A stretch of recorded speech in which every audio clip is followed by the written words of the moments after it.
Nous sommes à Avignon, le dimanche 28 novembre 2010.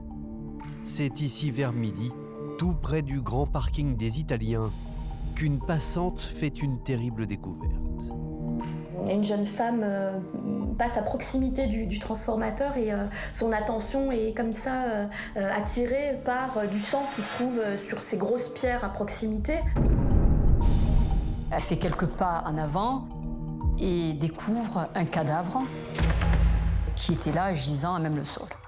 Il s'agit manifestement d'une femme vêtue d'un survêtement avec des chaussures de ville et sa veste couvre sa tête. La jeune femme prévient les policiers et une fois sur place, ils comprennent qu'ils ont affaire à un crime particulièrement violent. Quand ils enlèvent ce qui recouvrait jusqu'à présent le visage de la victime, ils découvrent qu'elle a le crâne totalement défoncé, au point d'être totalement défigurée, il faut le dire, et elle a un tournevis planté dans la tempe. On a trouvé la très grosse pierre qui avait vraisemblablement servi à fracasser le crâne de la victime. Et nous avons retrouvé un peu avec difficulté le manche du tournevis qui était caché dans l'herbe. Sur place, les enquêteurs se heurtent vite à une première difficulté. La victime n'a pas de papier d'identité sur elle. Dans ses poches, il n'y a qu'un porte-monnaie, un mystérieux porte-clés et une clé de voiture. C'est justement grâce à cette voiture retrouvée plus tard que les policiers vont mettre un nom sur la victime du parking. Ils vont avec les plaques d'immatriculation identifier la victime. Il s'agit de Michelle Martinez, une dame de 66 ans. Pour le meurtre de cette retraitée a priori sans histoire, un homme est derrière les barreaux. Il s'appelle Sébastien Malinge, condamné à 30 années de prison. Seulement, du fond de sa cellule, l'homme clame son innocence. Tous les jours, Sébastien appelle sa sœur aînée, Audrey. Un soutien sans faille qui lui donne la force de se battre. Ouais, salut mon frère, ça va? Ça va et toi? Ouais, ça va. Quoi de neuf? Tu gères avec des jours ça. Comment tu fais pour tenir comme ça, là? Parce que moi, avec moins que ça... Comment je fais? J'ai 2 enfants, j'ai ma soeur, j'ai pas le droit d'être faible, c'est tout. Ouais. Sèche les yeux là-haut. Comment? Sèche les yeux là. Ouais, ils sont secs, mes yeux. Ils sont secs.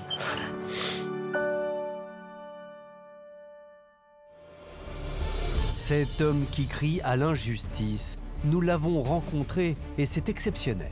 Un entretien de plusieurs heures au parloir de la maison d'arrêt d'Arles. Nous n'avons pas pu le filmer car cela est interdit par la loi.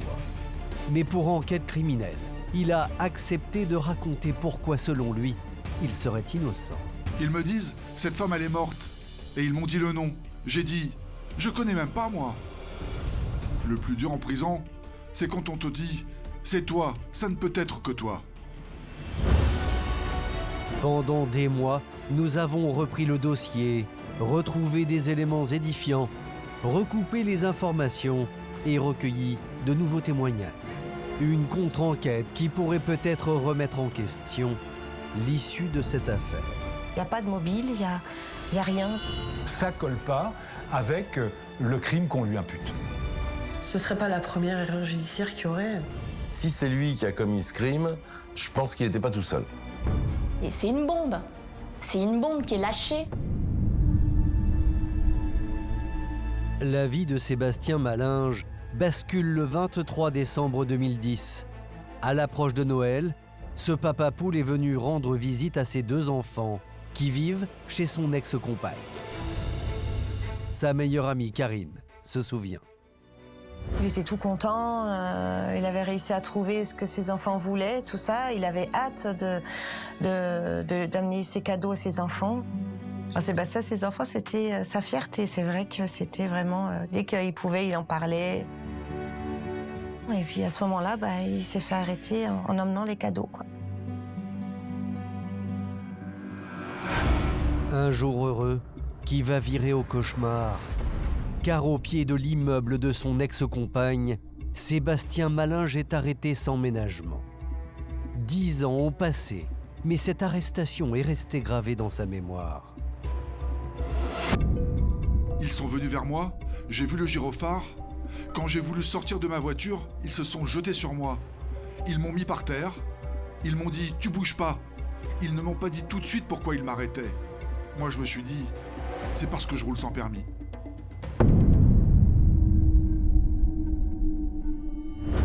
À ce moment-là, Sébastien Malinge ne se doute pas qu'en réalité les policiers le soupçonnent d'avoir commis un meurtre. En garde à vue, il tombe des nues en apprenant les faits qui lui sont reprochés. Il était un peu surpris. Il a dit qu'il ne connaissait pas la victime et qu'il ne comprenait pas pourquoi il était placé en garde à vue. Surtout que quand les policiers en plus lui présentent la photo de Michel Martinez, lui il dit ne pas la connaître. J'ai dit « mais pourquoi je suis là moi ?» Et ils me disent « cette femme elle est morte ». Et ils m'ont dit le nom. J'ai dit « je connais même pas moi ». Mais pourquoi vous me parlez de ça à moi en fait? Ils me disent « parce que c'est vous ». Je dis « non, c'est pas moi ». Pour Sébastien Malinge, il y a méprise. Car d'après les informations que lui communiquent les policiers, il n'a aucune raison d'avoir déjà rencontré cette femme.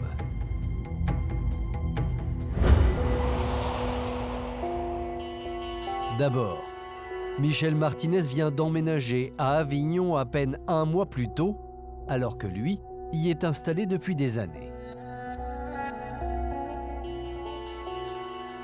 Et puis, la retraitée habite avec sa fille de 42 ans dans un quartier situé à 30 minutes à pied de chez Sébastien. Il est donc peu probable qu'il l'ait déjà croisé. On se dit, mais ce gars, si c'est lui, pourquoi? On ne comprend pas quel est son lien avec Michel Martinez. Surtout que Sébastien Malinge persiste et signe. Michel Martinez est pour lui une parfaite inconnue. Pourtant, il y a un élément contre lui accablant. Ayant déjà eu affaire à la justice, l'homme est fiché et son ADN a matché. À un moment donné, on va lui livrer les éléments dont il dispose, c'est-à-dire qu'on a retrouvé, monsieur, votre ADN sur la scène de crime. Cet ADN complet sera retrouvé sur des endroits stratégiques, à savoir sous les ongles de la victime, sur le manche du tournevis, ainsi que sur les 2 manches de la veste portée par la victime. Donc à partir du moment où vous avez l'ADN sous les ongles, c'est obligatoirement un contact avec l'auteur. Sébastien Malinge, il faut comprendre qu'il ne s'explique pas la présence de son ADN sur la scène de crime, qu'il ne connaît pas la victime et qu'il est absolument étranger à tout ce qui lui est reproché. Et là, Sébastien, la réaction qui sont les siennes est de dire mais c'est pas possible, vous vous êtes trompé. Malgré ses dénégations, Sébastien Malinge est mis en examen le jour de Noël, le 25 décembre 2010. Il est alors écroué à la maison d'arrêt du Pontet. Quand tu es incarcéré, ouais, là c'est le plus dur. Là j'ai pleuré. Tu lâches prise. Tu peux pas lutter contre ça. Tu te sens rien du tout. En cellule, tu es seul. Ça fait bizarre en fait. Je suis resté assis sur le lit. Tu cogites. Je pensais plus à mes petits qu'à autre chose. J'ai pensé, c'est Noël et moi je suis ici.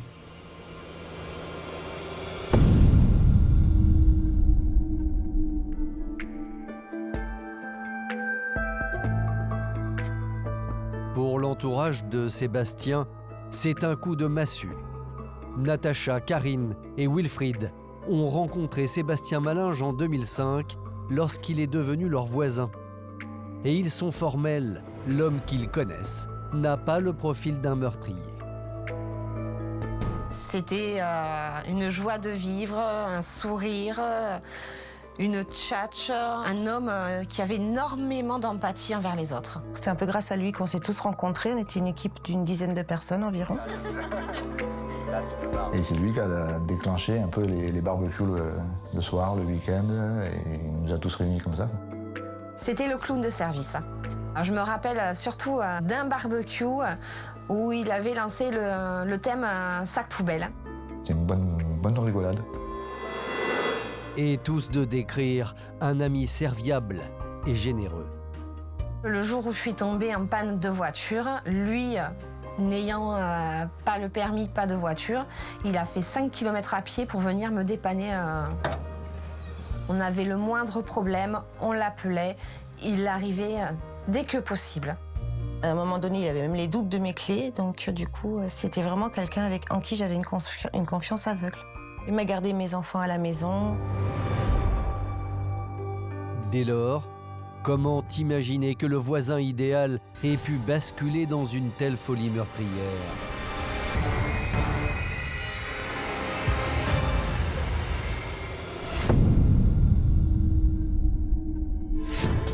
En fait, il y avait bien une piste sérieuse dans cette enquête, mais elle a vite été abandonnée.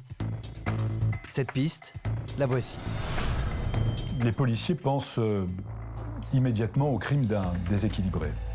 Quelque chose de soudain, d'extrêmement violent, qui aurait pu être le fait d'une pulsion comme ça, irrépressible en quelque sorte. Il s'avère que la veille du crime, un certain Jean-Pierre a fugué de l'hôpital psychiatrique. Et Jean-Pierre est un type extrêmement dangereux. C'est quelqu'un qui souffrait d'une psychose paranoïaque. S'il a été interné, c'est parce qu'il a essayé d'assassiner, de tuer son frère. Après 5 jours de cavale, Jean-Pierre est finalement arrêté dans le centre-ville d'Avignon au volant de sa voiture. Et l'attitude du fugitif est pour le moins troublante. Son interpellation, on va dire, était assez mouvementée parce qu'il ne voulait pas se faire interpeller. La première chose qu'il va leur dire au moment où il arrête, c'est « laissez-moi tranquille, j'ai rien à voir avec le meurtre du parking des Italiens ». C'est un petit peu surprenant, ça veut dire est-ce qu'il se sait recherché? Pourquoi s'il se sait recherché? Pourquoi est-ce qu'il a commis les faits? Plus compromettant encore, les objets découverts dans sa voiture font froid dans le dos. Il est armé jusqu'aux dents. Il a plusieurs couteaux. Il a un pistolet à billes. Cerise sur le gâteau, il y a des coupures de journaux qui relatent l'affaire. Donc ça peut aussi poser un doute. Est-ce qu'il a vraiment rien à voir ou est-ce que c'est vraiment lui qui a pu tuer Michel Martinez? Un autre élément laisse penser que Jean-Pierre n'est peut-être pas étranger au meurtre de Michel Martinez. Ce témoignage d'une de ses amies chez qui le fugitif s'est rendu quelques heures seulement avant le meurtre. Et voici ce qu'elle déclare. Il était très en colère.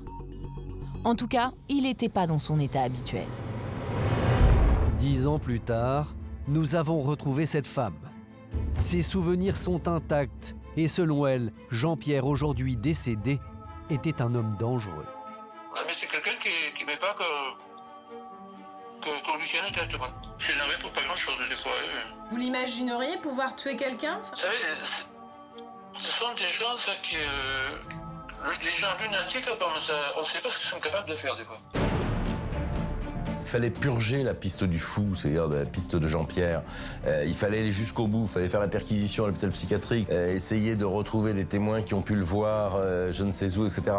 C'était une piste à creuser, elle n'a pas été creusée.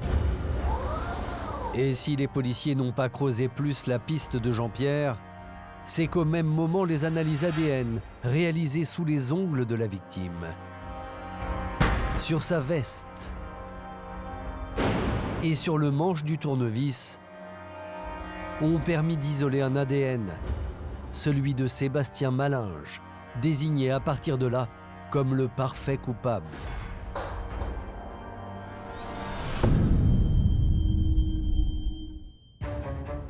Il faut dire qu'en consultant le casier judiciaire de leur suspect, les policiers ont également découvert qu'il a déjà été condamné à plusieurs reprises, ce qui ne plaide pas vraiment en sa faveur.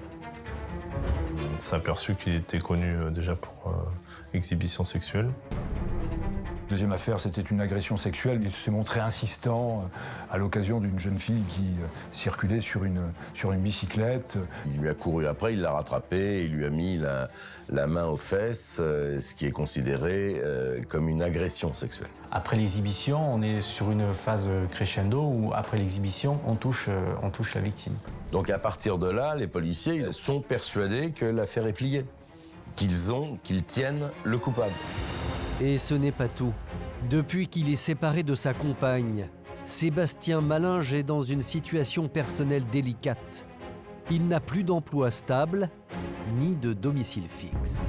Il y a un moment où même il va vivre dans un camping et puis il finit par trouver un appartement qui lui est prêté par une amie à lui. Mais l'appartement, il n'y a pas d'eau courante. Le profil inquiétant de Sébastien Malinge collerait parfaitement avec celui du meurtrier que recherchent les enquêteurs.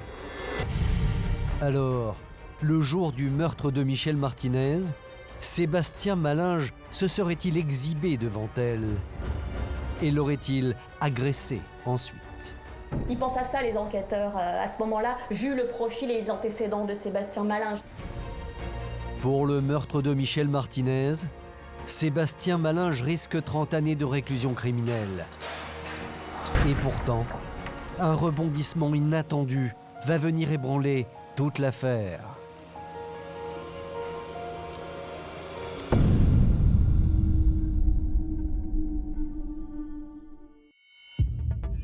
Nous sommes en mars 2012, à quelques jours du procès de Sébastien Malinge. Maître Guénoun rend visite à son client à la maison d'arrêt du Pontet. Il doit lui présenter la liste des témoins qui seront présents à l'audience. Alors je lui montre la liste pour demander à Sébastien Malinge, est-ce que vous connaissez des noms? Est-ce que vous avez des précisions à me donner sur les témoins cités par l'accusation? J'ai pris le papier, j'ai lu, il a dit « Ça, c'est le nom des parties civiles ». J'ai vu marquer le nom de Marianne. J'ai dit « Mais ce nom, je le connais en fait ». Je lui dis, attendez, c'est la fille de la victime, Sébastien, vous plaisantez là, qu'est-ce que vous me racontez? J'ai révélé que j'avais eu une relation avec Marianne. Incroyable. Sébastien Malinge affirme qu'il aurait entretenu une relation avec la fille de la victime. Mais pourquoi n'a-t-il rien dit avant? En fait, il y a une explication. Michel Martinez, la victime, et Marianne, sa fille, ne portaient pas le même nom de famille. Marianne a conservé le nom de son ex-mari, dit Nicolas. Tout le monde me parlait de Martinez. Je connais pas Martinez, moi. En revanche, on peut se demander pourquoi Marianne, la fille de la victime, n'a rien dit aux policiers lorsque le prénom et le nom de Sébastien Malinge s'est étalé à la une de la presse. Pourquoi Madame Di Nicolas n'a pas dit au juge d'instruction, mais je connais Sébastien Malinge, je viens de le reconnaître sur les photos publiées dans les journaux locaux. Est-ce qu'elle en avait honte? Parce qu'effectivement, avoir eu une relation amoureuse avec le meurtrier présumé de sa mère, c'est quand même quelque chose de difficile à assumer. Donc est-ce qu'elle en a honte? Est-ce qu'elle veut le cacher? Mais en tout cas, son comportement, il l'interroge. Pour la défense, cette révélation change tout.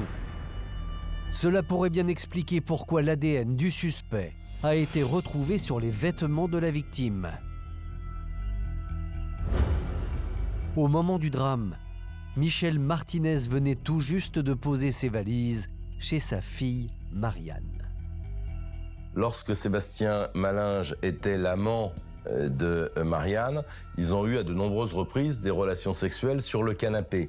Le canapé sur lequel dormait Michel Martinez. On peut comprendre maintenant que l'ADN de Sébastien Malinge ait pu se retrouver au domicile de Marianne dans lequel vivait Michel Martinez. Cependant, un transfert d'ADN du canapé vers la veste de Michel Martinez n'explique pas, a priori, la présence de l'ADN de Sébastien Malinge sous les ongles de la victime. Sauf que là encore, ses avocats ont une théorie. La veste que portait Michel Martinez ce jour-là, était la veste de Marianne Di Nicola. C'est un objet retrouvé dans la poche de cette veste qui le laisserait penser. Souvenez-vous, les enquêteurs avaient découvert un mystérieux porte-clés portant l'inscription « Tu es né le 10 mai ». Et c'est très exactement le jour de la naissance de Marianne Di Nicola. Ce qui m'amène à penser que cette veste pouvait être celle de Marianne Di Nicola que sa mère a enfilée ce matin-là. Une veste, on y dépose nécessairement tout ce qu'on a sur les mains, puis peut-être les cellules du compagnon avec lequel on entretient une relation. Les poches, c'est un réceptacle. Et Michel Martinez, qui part ce matin-là, nécessairement, elle met ses mains dans les poches de la veste. Et là, il y a la contamination qui peut se faire. Quant à l'ADN de Sébastien Malinge, retrouvé sur le manche du tournevis, il y aurait peut-être là encore une raison, toute simple. Sébastien Malinge raconte avoir effectué des travaux chez Marianne, sa maîtresse, et cela peu de temps avant le drame. Il disait même, à un moment donné, elle a acheté des meubles chez un célèbre vendeur de meubles, c'est moi qui les ai montés, etc. Et donc il a utilisé un tournevis qu'il a sans doute abandonné, laissé sur place. Donc il a touché ce tournevis, et après, quelqu'un d'autre a pu se servir de ce tournevis, c'est pas forcément lui. Ainsi, la présence de l'ADN de Sébastien Malinge sur Michel Martinez et sur le tournevis ne signifierait pas forcément qu'il est l'auteur du crime. Et ces nouveaux éléments, les avocats de Sébastien Malinge comptent bien les mettre à profit pour mettre à mal l'accusation. Seulement voilà, rien ne va se passer comme prévu.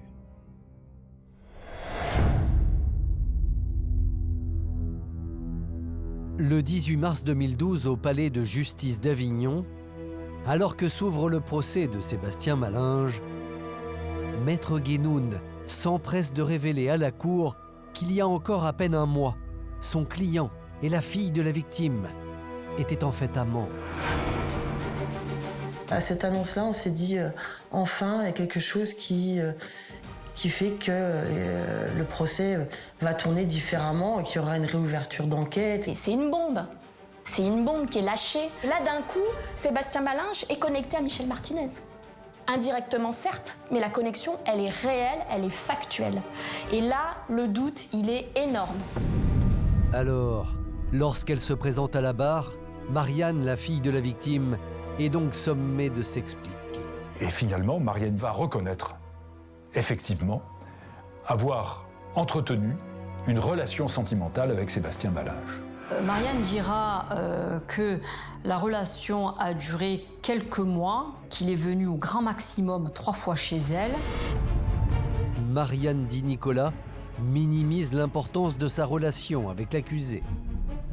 Pour elle, c'est du passé. Marianne dira que la relation s'est terminée 2 ans avant le décès de sa mère. Dès lors, le coup de théâtre ne va pas obtenir l'effet escompté.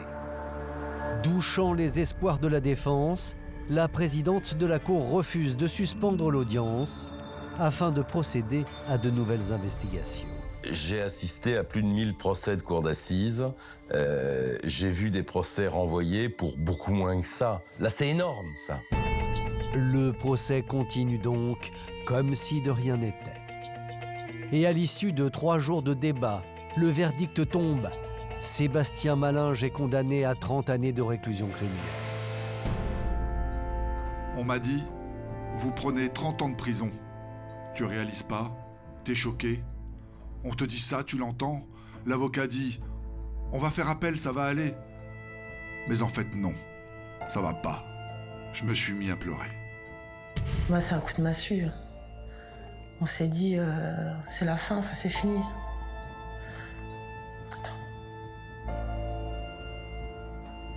Encore, on nous aurait donné des preuves, on nous aurait donné une cause, le pourquoi du comment, mais on nous a rien n'a été prouvé dans cette affaire. On n'a pas eu de réponse en fait. On n'a pas eu de réponse et on a eu une condamnation.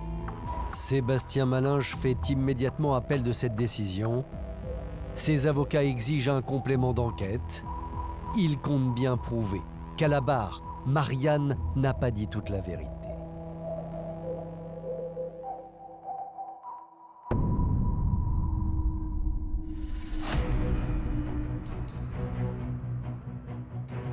En effet, pour Sébastien Malinge, sa liaison avec Marianne Di Nicola n'était pas qu'une simple passade. Sébastien a toujours indiqué qu'il était resté pratiquement 2 années avec Marianne Di Nicola. Alors, il n'y a pas dormi tous les soirs, mais il avait quand même une vie avec elle. Or, face aux policiers, Marianne prétend toujours le contraire. Je ne suis allée qu'une seule fois chez lui. C'est là où nous avons eu des relations sexuelles pour la première fois. Ensuite, il a dû venir maximum 3 fois chez moi. On a 2 sons de cloche. En tout cas, là-dessus, ils sont pas d'accord tous les deux. Pour tenter de démêler le vrai du faux, nous avons contacté les voisins de Marianne. Et leur témoignage confirme la version de Sébastien. Tous s'accordent à dire qu'ils ont croisé l'homme à de nombreuses reprises à proximité du domicile de Marianne. Oui, il passait devant ma maison, son portail, on se disait bonjour, juste bonjour. Il avait l'air gentil, enfin, aimable. Vous le croisiez assez régulièrement donc? Ah oui, le soir, mais voilà, il avait son petit train de vie. Le soir, il promenait le chien, quoi, voilà, et c'était la sortie du chien, quoi. C'est vrai qu'à une époque, il était toujours là, quoi. On se croisait quand on promenait les chiens, et donc on devait se voir, allez, tous les 10 jours, une fois tous les 10 jours. Donc on est loin de la relation qu'elle décrit, elle. C'est, a priori, s'il y a un des deux qui ment, c'est pas Sébastien Malinge. Et ce n'est pas tout.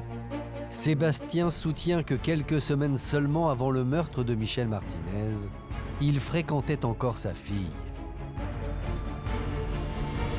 Marianne, elle dit que non. Elle dit que c'était terminé, très en amont des faits. Seulement, dans le dossier d'instruction, nous avons mis la main sur le procès-verbal d'une audition de la fille de Marianne. Et face aux enquêteurs, elle contredit purement et simplement les déclarations de sa maman. Je n'ai vu cet individu qu'une fois, en coup de vent. C'était chez moi, j'étais dans ma chambre, et lui était venu boire un café. Tu saurais me dater cette rencontre? C'était pas loin du moment où nous avons acheté ces meubles.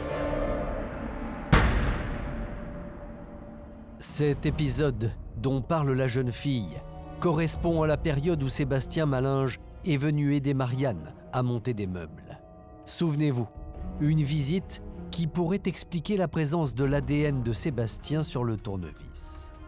Sa propre fille situe Sébastien Malinge comme étant présent au domicile familial au mois de mai. On a la facture des meubles, et là, les meubles, ils ont été achetés le 12 mai 2010. C'est-à-dire 6 mois avant le meurtre. Alors que Marianne affirme avoir coupé les ponts avec son amant 1 an et demi plus tôt. Tous ces éléments laissent à penser que Sébastien Malinge raconte la vérité. Un dernier élément va jeter le trouble sur les déclarations de Marianne Di Nicola. C'est le témoignage d'une voisine de Marianne recueilli avant le procès en appel. Elle raconte une étrange anecdote qui remonte à l'arrestation de Sébastien Malinge. Voici ce qu'elle dit. Marianne est venue me voir avec le journal en main dans la semaine de l'arrestation de cet individu. Et nous a dit « Il s'appelle Sébastien », en me donnant le nom de famille que je n'ai pas retenu. Elle a ajouté « Moi, je le connais pas, je l'ai jamais vu ». Je ne le connais pas, c'était bizarrement dit. Et là, on est juste après l'arrestation de Sébastien Malinge, c'est-à-dire 1 mois après le crime. Elle arrive avec le journal à la main et elle dit « Mais ce Sébastien, je le connais pas ». Alors qu'elle le connaît, elle a couché avec lui. Ce qu'il faut savoir, c'est que Marianne est une personne sous antidépresseur. Il n'y a jamais eu volonté de dissimuler cette information-là. Elle ne reconnaît pas l'homme avec lequel elle a couché, mais enfin, c'est quoi cette histoire?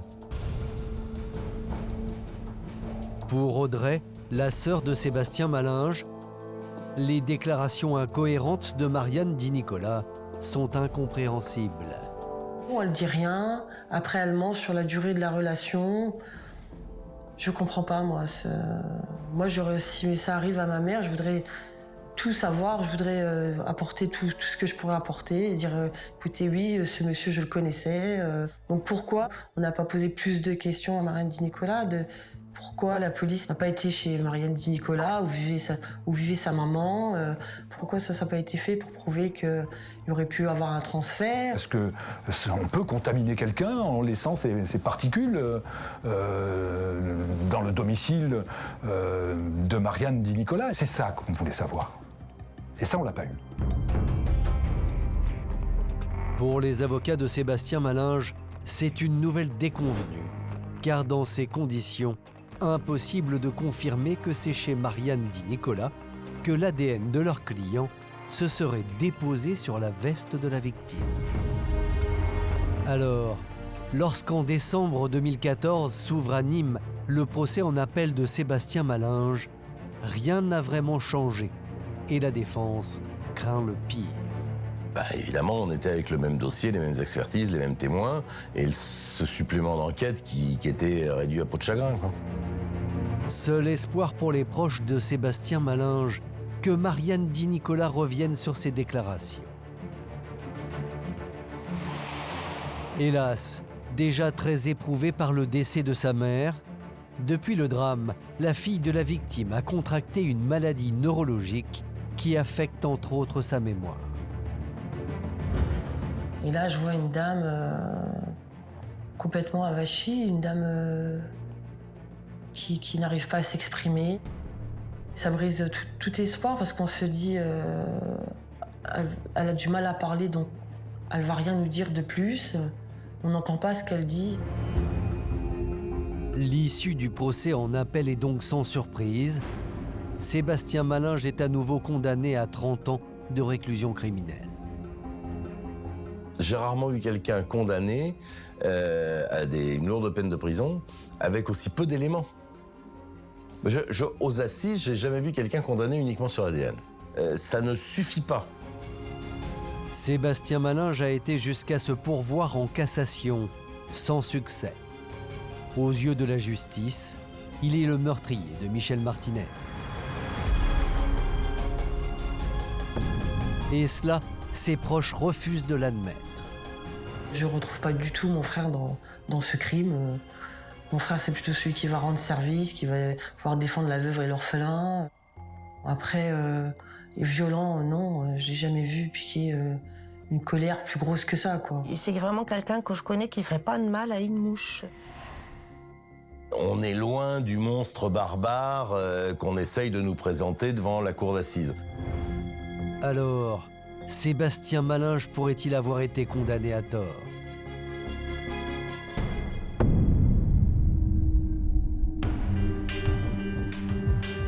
Pendant plusieurs mois, nous avons épluché les centaines de pages du dossier d'instruction et contacté les témoins de l'affaire. Ça, c'était tous les jours. Nous avons croisé leurs témoignages. Et vous allez voir qu'il reste dans cette affaire des éléments qui interrogent. Ce dossier est incompréhensible. Sur la possible innocence de Sébastien Malinge. À commencer par son emploi du temps. Lors de la découverte du corps de Michel Martinez, le médecin légiste a estimé l'heure de la mort entre 7 et 9 heures du matin. Or, ce matin-là, dans le créneau horaire avancé par le médecin légiste, Sébastien Malinge était très occupé. Il explique qu'avec l'un de ses amis, l'un de ses meilleurs amis, ils sont allés en boîte de nuit sur Avignon, au Beau-Carrosse. Lui dit qu'ils sont restés jusqu'à 3-4 heures du matin. Et puis que ce copain l'a ramené chez lui, au Pontet. Il dit qu'il a dormi un petit peu.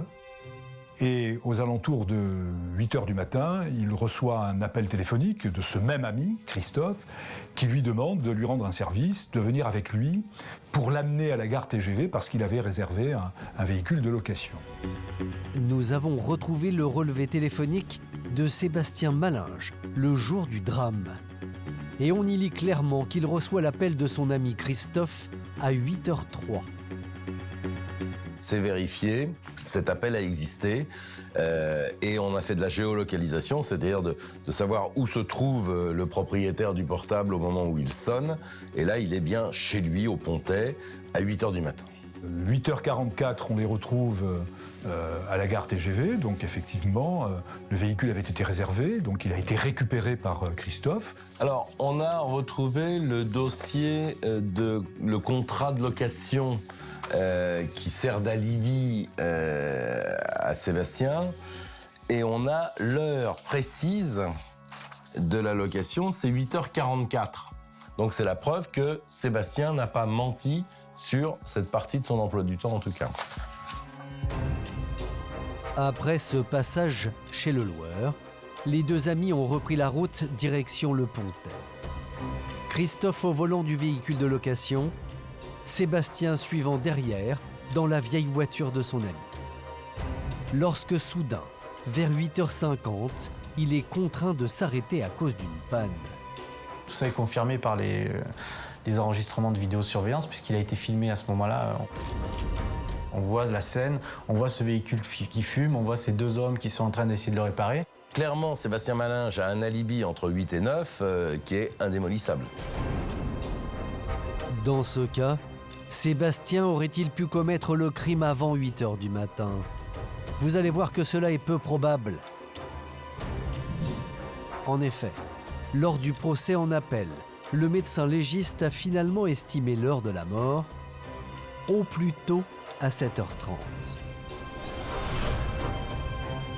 Sachant que Sébastien est rentré chez lui au Pontet au plus tard à 8h03.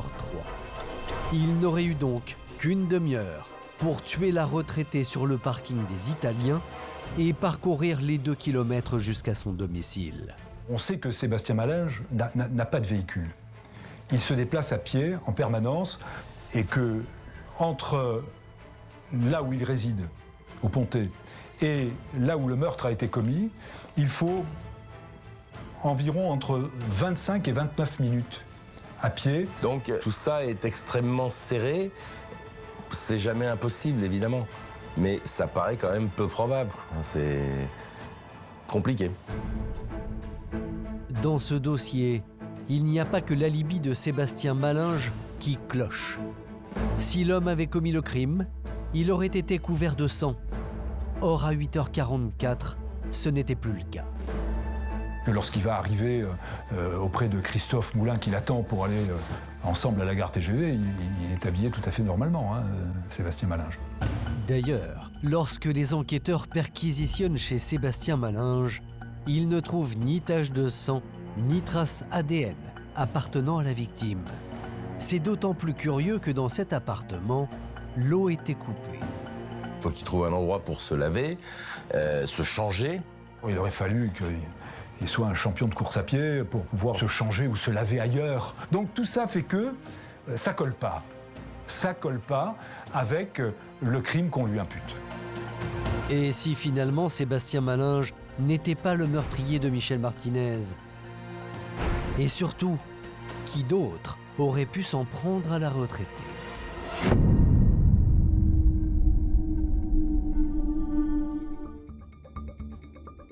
Justement, en parcourant le dossier d'instruction, nous sommes tombés sur des échanges entre la victime et plusieurs hommes sur des sites de rencontres. Michel Martinez aurait-elle pu se mettre en danger? Tu recherches quoi? Rompre ma solitude. Et toi? Sur Internet, on ne sait jamais sur qui on va tomber. C'est tout le danger d'Internet. On peut tomber sur un fou, un détraqué, un obsédé du crime. Sous le pseudo de Douce Amère 4, la retraitée se laissait aller sur la toile à des conversations pour le moins explicites. Un brin coquine? Un brin, oui. On se rencontre? La semaine prochaine.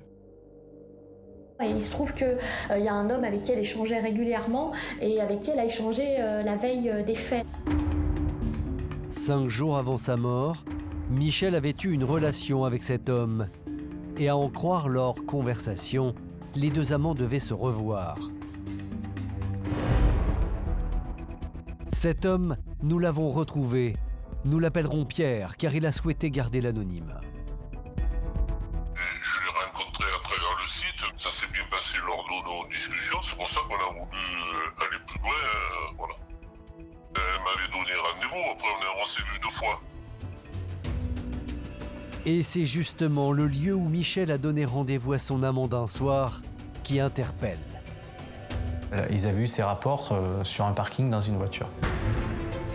Pour la nuit du meurtre, Pierre dispose d'un alibi. Seulement, il n'était visiblement pas le seul que Michel Martinez fréquentait. Dans le dossier d'instruction, nous avons retrouvé des éléments qui montrent que durant les 3 semaines qui ont précédé le meurtre, elle a échangé avec des dizaines d'hommes. Elle n'avait pas que moi comme amie, je crois pas, puisqu'elle avait d'autres relations avec d'autres personnes, puisqu'elle était sur le site. Après, moi je sais pas, elle a connu la mauvaise personne. Hein. C'est une piste effectivement qui est intéressante parce qu'elle évoque le parking et on l'a retrouvé assassiné près d'un parking. Ça règle le problème du mobile parce qu'au moins on comprend ce qui a pu lui arriver. Est-ce qu'elle a pu avoir rendez-vous avec l'un de ces hommes qu'elle a rencontré sur Internet et ça aurait mal tourné? Seulement ces hommes n'ont jamais été entendus par la police. On aurait pu découvrir un certain nombre de personnes, de gens qu'elle avait côtoyés, ne serait-ce qu'une soirée. On ne sait pas, ça n'a pas été fouillé plus en avant parce qu'on s'est arrêté. Oui, enfin, on aurait pu continuer plus loin dans les recherches sur les sites internet, mais je crois que on avait quand même déjà bien approfondi. Bon, après, on peut continuer toujours à travailler, ça s'efface pas. Il faut dire que la thèse de la mauvaise rencontre sur Internet n'a jamais été celle privilégiée par les enquêteurs. Car à l'époque, les policiers pensent tenir une piste beaucoup plus convaincante en la personne de Sébastien Malinge.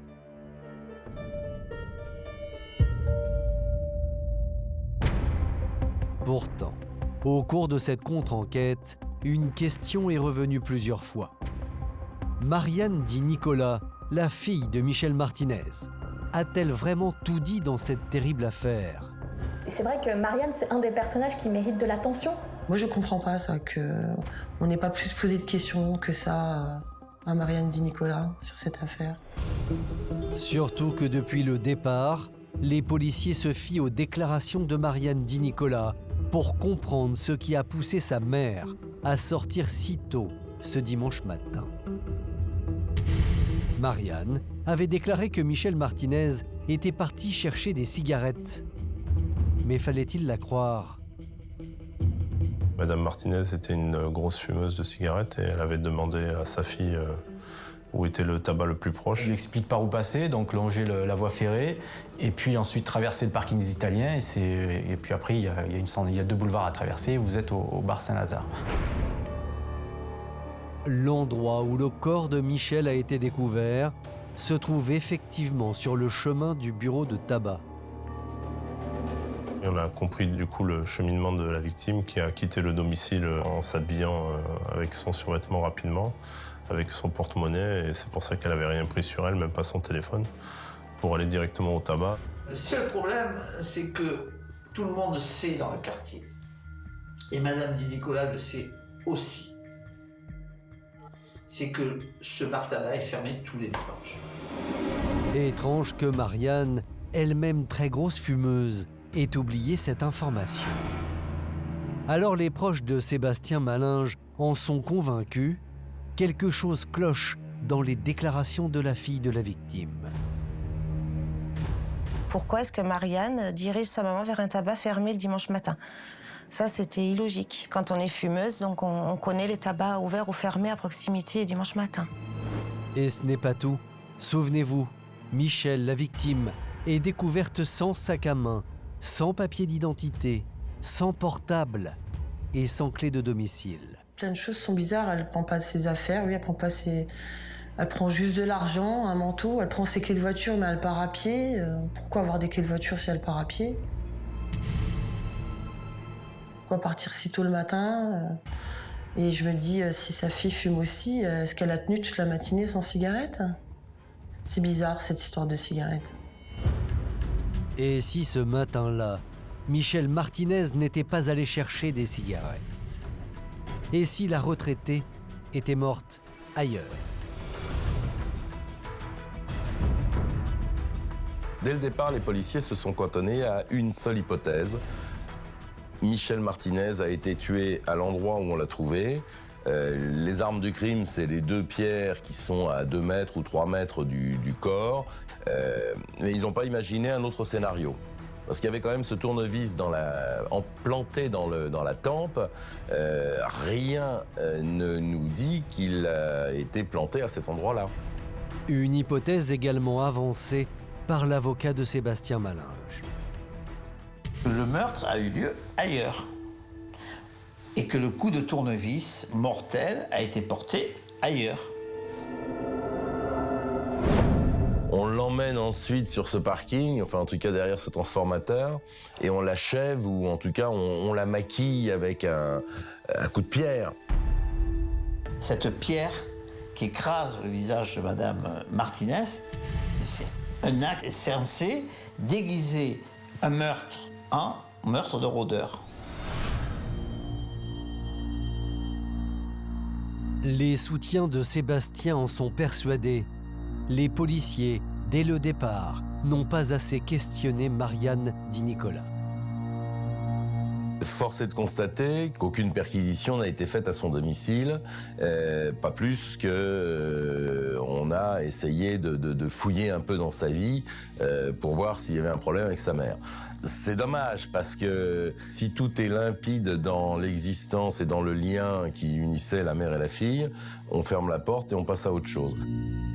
Nous avons rencontré un homme qui connaît très bien Marianne. Il s'agit de son ex-mari, Roland Di Nicola. Lui, qui a vécu de nombreuses années à ses côtés, n'a jamais cru que la mère de sa fille puisse être mêlée à ce terrible drame.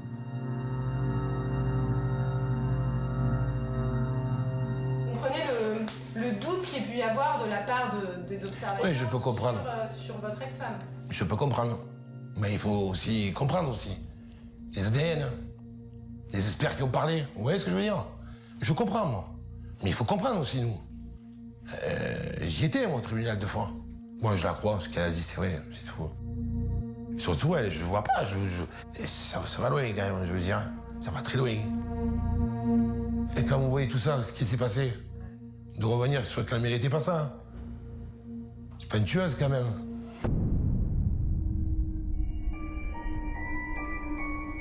Dans cette incroyable affaire, c'est bien l'ADN qui a condamné Sébastien Malinge.